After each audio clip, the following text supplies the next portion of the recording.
국방개혁 2.0 어쩌면 더 이상 논의가 필요 없을지도 모르겠습니다. 양구와 화천에선 이미 군병력의 철수가 시작됐고요. 근처 상가가 입는 타격도 큰 수준이죠. 지역 경제가 무너지고 있다라고 하는데 일부 전문가들은 지역 경제의 붕괴를 넘어서 지역 소멸까지도 걱정을 해야 한다라는 의견입니다. 앞으로 어떻게 해야 할지 심층 인터뷰에서 자세한 이야기 나눠봅니다. 강원평화경제연구소 나철성 소장과 연결합니다. 안녕하십니까? 예, 안녕하세요.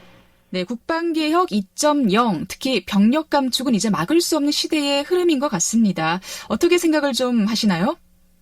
예, 그렇습니다. 현재 국방개혁 2.0은 국방 현대화와 저출산 문제를 선제적으로 대응하기 위해서 제출하고 있거든요.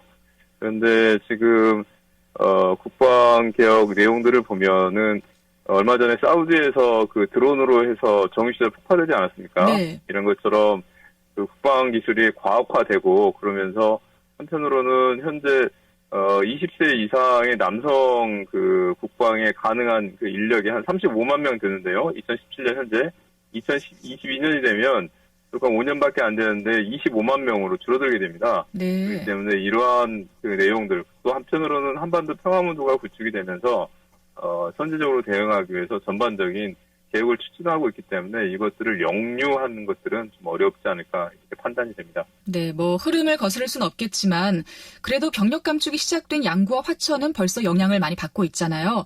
어느 정도인지도 궁금하거든요. 매우 심각한 상황인데요. 양구 2사단과 화천 27사단이 이제 철군을 하지 않습니까? 강원도 같은 경우에도 전체 한 2만 7천 명 정도 되는 병력이거든요.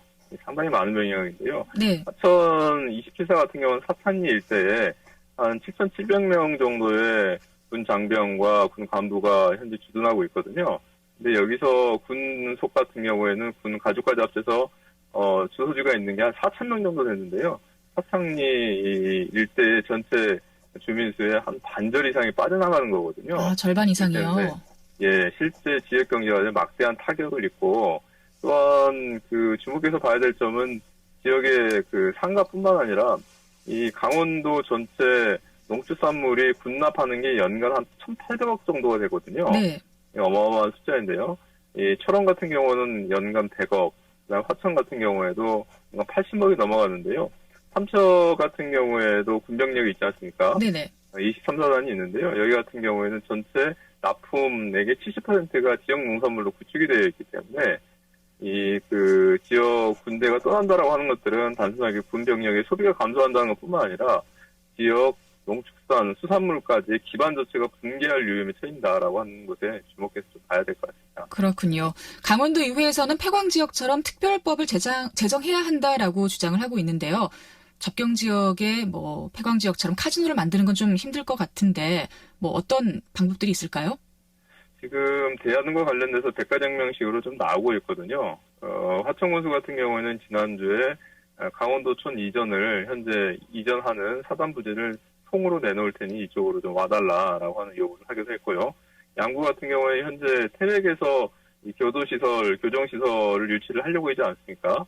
그런데 양구 같은 경우에도 교정시설을 이전하려고 하고 있고, 이상건 양구군 의회 의장 같은 경우에는 양구 일대에 강원 남부뿐만 아니라 카지노를 설치하는 것들도 적극적으로 고려를 하겠다라고 얘기를 하고 있는데요.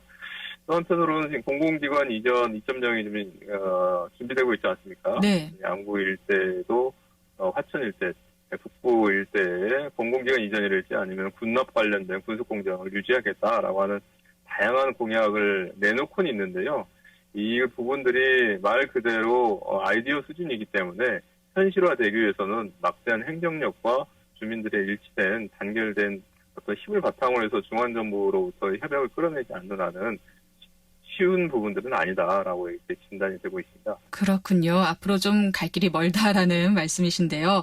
국방개혁으로 인한 접경 지역의 붕괴가 진짜 준비해야 할 미래가 아니라 이미 일어나고 있는 현실이 됐습니다. 강원도와 정치권에서 지금 마땅한 정말 현실화 가능한 대안이 충분치 않은 것 같은데 무엇부터 해야 할지 조언을 좀 부탁드린다면요?